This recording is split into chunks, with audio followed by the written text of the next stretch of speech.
Like I said, I sat down with Zohran in April and interviewed him. Sat down, chopped it up, broke bread at Dallas BBQ's New York City institution. You know what I'm saying? And he's valid. He cares. He's not bullshitting. And that's what's going on with a lot of politicians these days. A lot of lip service. A lot of lip service. A lot of lip service. A lot of bullshit. You know what I'm saying? A lot of being in the pocket of other people. You know what I'm saying? I sat down with longtime socialist, transit worker, and union activist John Ferretti to talk about why John is supporting Zohran Mamdani for mayor of New York and what his perspectives are for that campaign. This video has been edited for length. To see the transcript of the full interview, check my blog site, oaklandsocialist.com. You can also hear it on the Oakland Socialist podcast.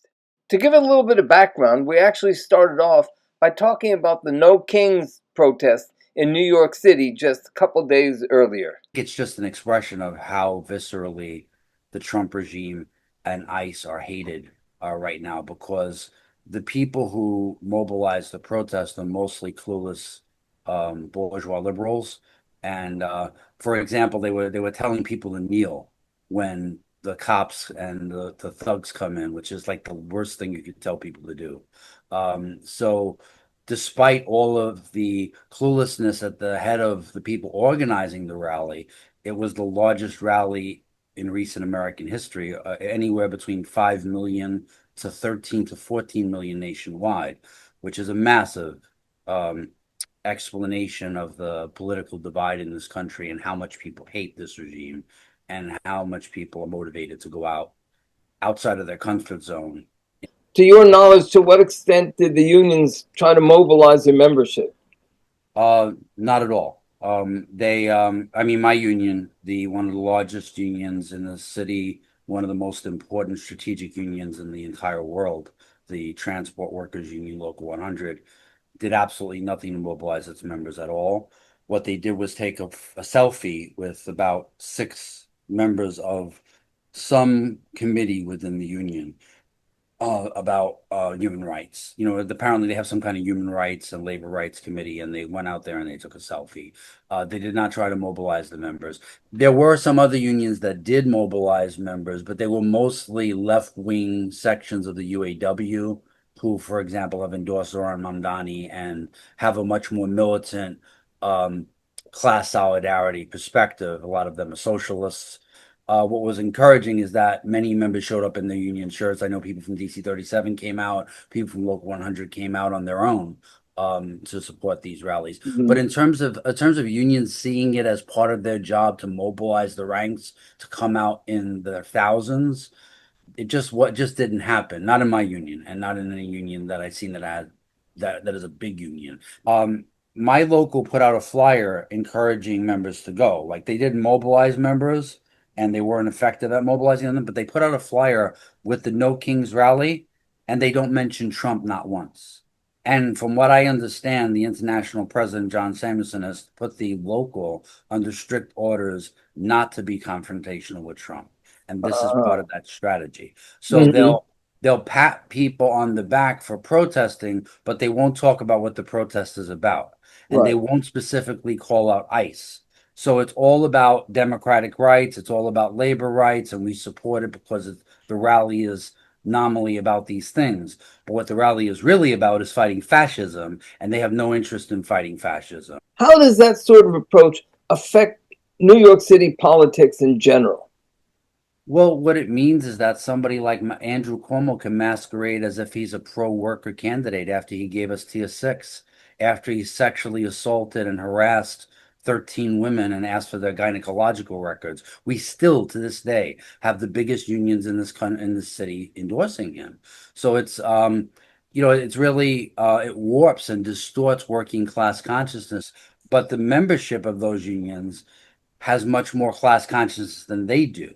And that's reflected in the fact that many of the people who I canvassed with for Zohran Mamdani, an openly socialist Muslim candidate for New York City mayor, are activists within the union or rank and file members within the union are raising motions within the union to get their union to try to endorse a candidate that actually speaks for class consciousness in a way that just hasn't been seen in New York City for a long time. So there's a big schism between the consciousness of the rank and file and the consciousness of the bureaucracy, and there always has been. His victory would be a stake through the heart of the business, the corrupt business associated Democratic Party leadership in New York City and New York State. He's more able to connect with people's lived experience in a way that's real than anybody I've ever seen. Now, I don't have any illusions in any political candidate. Everybody can talk a tough game. Actions speak a lot louder than words. But in terms of cutting through the bullshit, cutting through the anxiety, the fear, the hatred that right-wing populism seeks to stoke, Mamdani is the most effective at cutting through all of that and exposing how hypocritical the right wing is, that they have no solutions for the problems that the poor, the oppressed, the working class face. And he actually is launching a campaign that's very heavy on policy, very heavy on advanced ideas that working class people often don't get to discuss and think about, but he does so in a concrete, relatable way that workers can understand. So like when he goes to rallies, he can start his slogans and people finish the slogans. Together, New York, we're going to freeze the... Together, New York, we're going to make buses fast and... I mean, how he differs from de Blasio is that, first of all, he's an open socialist, and he says so. Zohran took on Tom Homan directly in the state capitol, and so in 1,001 ways, Zohran is part of the leadership of the movement, which he's adopting the slogans of, because they're his slogans. Now, is it a solution? Are taxi workers no longer poor? Are they no longer exploited? Of course not.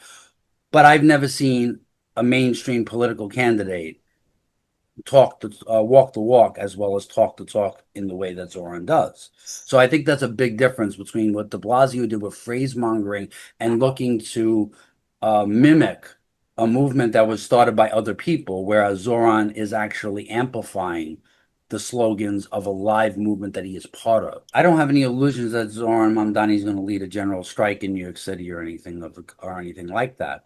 I think he would support it. I think that if the UAW actually follow through on their claims to want a strike on May Day of 2028, that Zohran would be in solidarity with it. Now, there's a huge difference between that and actually seeing it as your role as a socialist to provide leadership to, and not just rhetorical support, not just solidarity, but actually concretely be on the side of the workers. There's no free passes given to anyone. You have to back up your rhetoric with where you are when the real class battles happen, and obviously we need much wider class battles to win the things that he's proposing. Like, he'll never get these things passed without a mass movement.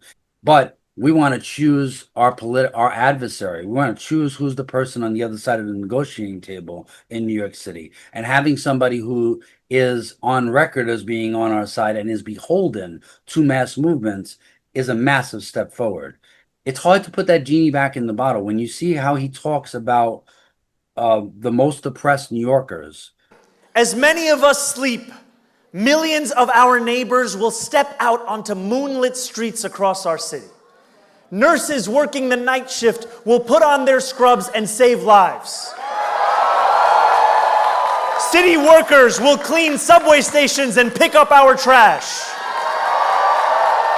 Office buildings will be made new again as the midnight shift scrubs and polishes in the dark. Many of these New Yorkers are immigrants who traveled to this city from faraway countries with nothing in their pockets except a dream of a better life. What effect would it have within the working class, both the organized working class like in your union and also the most oppressed and poorest layers, for Mamdani to win? since really 2005 with the transit strike. There's been overwhelming labor peace and basically concessionary bargaining, tier six, divide and conquer, cynicism and nihilism be pushed by the labor bureaucracy. That will change as a result of Zoran being elected. Often socialists get put in a box as if we're moralists who our feet never touch the ground and we have our head in the clouds and we envision a world of utopia that is not really possible. And part of what Zoran has done is grounded the possibility of a world where class is put front and center, and where the working class demands are not seen as crazy, and they don't ask, and he also fights back against the idea that, oh, how are you going to pay for it? He explains exactly how he's going to pay for it. He's going to tax the rich, and that can only be a shot in the arm to what workers feel are reasonable demands given the changed battlefield. Yeah, it's going to be a big uphill lift in the state assembly to get anything from New York City, because they've continually starved New York City and they've continually engaged in class warfare against the working class. Don't want to pay for anything for poor and working class New Yorkers. Let poor and working class New Yorkers die by the hundreds and the thousands during COVID. Abandon them. So it is going to be an uphill battle. But I think that with a movement behind him, like we're seeing right now in the streets, and also with every provocation of the Trump regime, it adds fuel and fire to the mass movement that we see just beginning to erupt. And I think that it has much more of a class conscious basis than, for example, previous generations of struggle, like even the George Floyd movement. Like a lot of the reforms that were proposed were performative, and they were able to basically roll back all of those promises pretty quickly. I don't think they're going to be able to do that with a very class-centered, existential kind of movement like you begin to see growing up all over the country. Everything that ICE does and everything that Trump does, especially with a potential war in Iran, are only going to lead to much more the growth of working class consciousness. I mean, there's no blueprint for how you do this, for how you develop class consciousness. It has to be real and concrete for workers. But one thing I do know is that them seeing that they can through the force of their will change the direction of who runs a major city in the world, and they can put their thumb on the scale, and they can put the stake in the heart of those who've abandoned us and those who left us to die during COVID. That victory is going to mean more to them than just Mamdani winning. I think that Mamdani would probably be in favor of a Labor Party. I mean, Mamdani is openly hostile and rejects the Democratic Party and the role that it's played in abandoning workers over many, many decades. He is not a Democrat. He is a democratic socialist. He never introduces himself as a Democrat. He always introduces himself as a democratic socialist. And he has basically said that Cuomo was funded by the same billionaires that put Donald Trump back in power. So it's not the same dynamic as it would have been with de Blasio, who de Blasio conceives himself as a liberal, openly says he's part of the Democratic Party, actually believes in the Democratic Party. This is really, if you think about it, it's an anti-democratic campaign within the Democratic Party. He didn't run as a Democrat.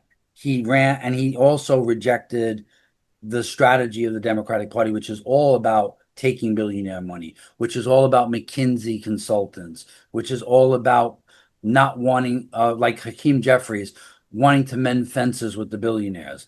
And I've never seen any of that from him. You could tell by the ads and the way in which they are not afraid at all of nailing the Democratic Party establishment to Donald Trump, basically bundling them up and throwing them to the bottom of the ocean. That is how forcefully they tie the Democratic Party establishment to Donald Trump, to ICE, to the rise of American fascism. they portray them as collaborators with fascism. I mean, you can see from AOC's speech at his rally on Saturday that they told her that if she endorsed Mamdani, her political career would be over. And she says, Right. I don't, and she says, I don't care. It seems to me that there's going to be a civil war in the Democratic Party over this fissure, this fracture. And I think that it's the role of the working class to push that fracture and to expose the contradictions and to push working class consciousness and to hold Mamdani's feet to the fire and to hold AOC's feet to the fire. And we can't do that from the sidelines. We can't do that by abstaining and not wanting to get our hands dirty with the actual work of going into joint actions with working class people and engaging in political activity in their own class interest. I believe in the need for an independent movement of the working class and a working class party. And my view was, and I think it's been proven correct, that it would be far more difficult for a movement like that to develop if Trump was elected. Yeah. And so that's one part of it. If you look at New York City itself, would you, so this is my first question is, would you agree, or to put it in the reverse, that it would be easier and more likely for such a movement to develop if Mamdani is elected mayor? That's number one.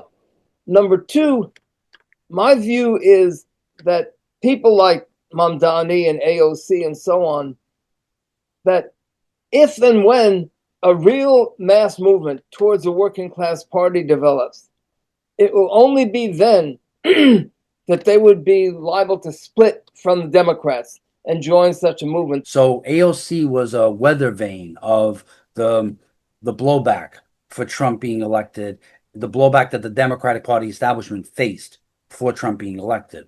But then after that, in the years later, especially after 2020, you see AOC begin to mend fences with Nancy Pelosi. She called her Mama Bear. She looked to at every point try to mend fences with the establishment of the Democratic Party. Now, Mamdani has never sought to ingratiate himself with the establishment. He is a member of the Democratic Socialists of America. She was kicked out. She is no longer a member of the DSA. She was endorsed by them, but she has turned her back on their positions repeatedly. For example, she voted for the Iron Dome funding for Israel. One part of the reason why she can be considered a potential candidate for president in 2028 is because her popularity amongst mainstream Democrats has gone through the roof. And a lot of that had to do with Bernie and her doing this anti-oligarchy tour and the effectiveness they had in terms of being seen as the only ones fighting. And so it's not, so people coming towards her politically are coming towards her politically because she's willing to actually fight, not necessarily about any of her policies. Whereas Mamdani, people are coming towards him because he has real solutions that reflect their lived experience, and he can explain them in a way that connects to their common sense, their own view of how they've been abandoned, and connects to their class interest. Maybe you could say that it was her misfortune to get elected 4 years or so too soon. Yeah, it could have been. She looked around and she saw, well, and there was nobody behind her. Where's the truth behind me? Yeah, exactly. Yeah. So where else did she have to go? Well, also, I also think that Bernie did a very terrible job of leading. Had Bernie run the campaign that Zohran is running now, he would have defeated Donald Trump. He would have defeated Joe Biden in 2020, because Zohran's campaign answers the question that Bernie never answered, which is, how do you fight right-wing populism? How do you truly counter-message what fascism has to offer, which is preying on the anxiety, on the frustration, on the abandonment, on the hatred that working class people have for the elites? And Bernie could never answer that question because he wasn't willing to break with the elites in any real concrete way. AOC is kind of learning much later why it didn't work and why collaborating with Nancy Pelosi and company will never get them a place at the table. And I think that with two fascist collaborators and an outright fascist running for New York City mayor in Curtis Sliwa, and the fascist collaborators being Cuomo and Adams, I don't see him, if he loses the a bought and paid for process in the Democratic Party, just going away. I think he will run, and that it'll be a 4 or 5 way fight all the way to November in this race. Trump and the fascist movement that he stands at the head of can't help but do that. In order to achieve their objectives, they cannot help but inflame popular revolt. Even amongst normies. I mean, you have normie liberals going out into the streets in numbers that have never been seen in the recent history of America. And it just seems to me like this entire presidency is going to be like this. Like what we see in LA right now, what we see all over this country, it's going to be like this because of who Trump is, because of who MAGA is, and because of what their aims are. That the enthusiasm, the militancy is just not going to go away. Now, it's going to have ebbs and flows, obviously, but I don't think this is going to be like the first Trump term. They don't have a majority opinion in the populace. They don't have a majority opinion amongst the ruling class, and it's a very unstable regime. But the more unstable it is, the more unpopular it becomes because it's tied to a fascist movement. The more violent it becomes, and the more irrational it becomes. And the crackdowns that are happening with ICE are just a small foretaste of how far things can go afield. And when you have that kind of unstable movement that will engage in irrational violence that destabilizes the entire economy, like they did with the tariffs, like anything is possible. And then you saw, I mean, those 2 murders in Minnesota. Yeah, that's just the tip of the iceberg. National Guard is a very unstable weapon in the hands of the ruling class, especially for domestic law enforcement, domestic repression. It's very unstable. Not to mention you have a de facto economic draft in a lot of places in this country where people who flood into the military have no other economic choices, and they are not going to open fire on their own communities. It's just not going to happen. So the fact that they don't have a draft makes them very vulnerable. However, you have white supremacists riven through the police forces all over this country, riven through the specialized forces of the military all over this country. And so that makes it, that's the countervailing force. And, I think independent organization is going to be the key. Can the working class develop independent organizations that can be the nucleus of the kind of organizations that we need to actually implement our will? Which would have to have a program, including an economic program. Absolutely. Yeah. Absolutely. And they would have to be independent from people like Mamdani. They would have to be politically independent from even the best political representations of class consciousness, because their class consciousness and what they can do has very real limits given the fact that they are working within the system. If Mamdani is the leading progressive candidate, as rounds go on, more and more voters are going to go to him, break for him, and not for Cuomo. Whether that's enough, we'll see. But it's going to be some very interesting times coming. Turn the page on years of corruption and incompetence. To reject the politics of distraction and fear, of big money and small vision, of cowardice and collaboration in the face of Trump's authoritarianism. My brothers and sisters, you are the beating heart of this campaign. You have climbed 6th-floor walk-ups and braved the pouring rain to canvass our city. You have shared our message with the very New Yorkers you've lived alongside for years, but never had the chance to meet. And make no mistake, this campaign is reaching every corner of this city. I see the work each of you do when New Yorkers wave excitedly from bus windows and shout, "Freeze the rent!" from moving cars. I see it I see it when volunteers who have never participated in politics before dedicate their every Sunday night to spreading our message. And I see it when thousands of New Yorkers post proud screenshots of their first ever ballots. And I feel it when the uncles and aunties who felt long abandoned by a broken status quo pull me aside to tell me that finally they're excited to believe again.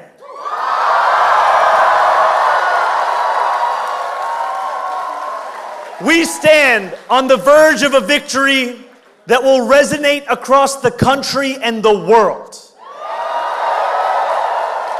Our democracy isn't just under attack from the outside. It's been eroded from within as well. When politicians give you crumbs time and time again and tell you to feel satisfied, it should come as no surprise that many among us have lost faith. But this campaign has given hope again through our vision that every person deserves a good and dignified life.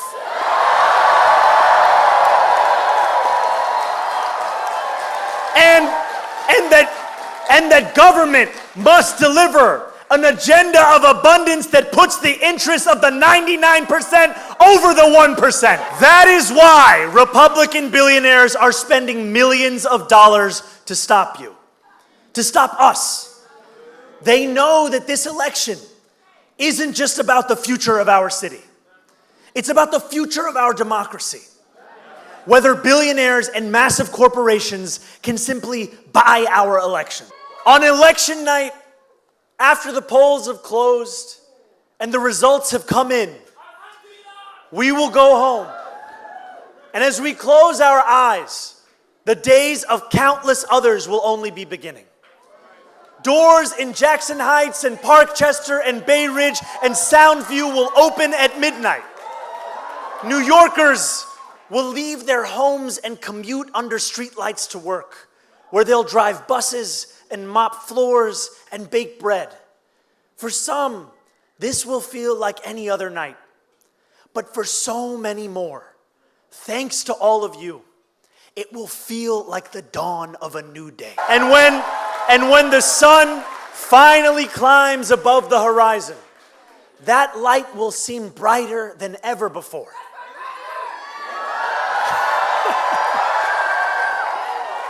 Because we, my friends, are going to win the city we deserve. And it's going to be one we can afford.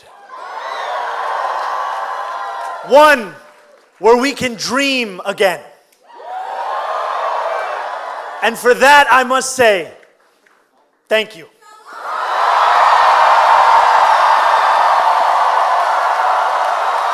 Thank you. This man just made me cry backstage, y'all.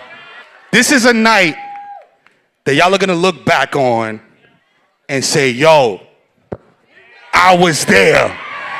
I was there. I was there when New York City changed. When New York City became back to us.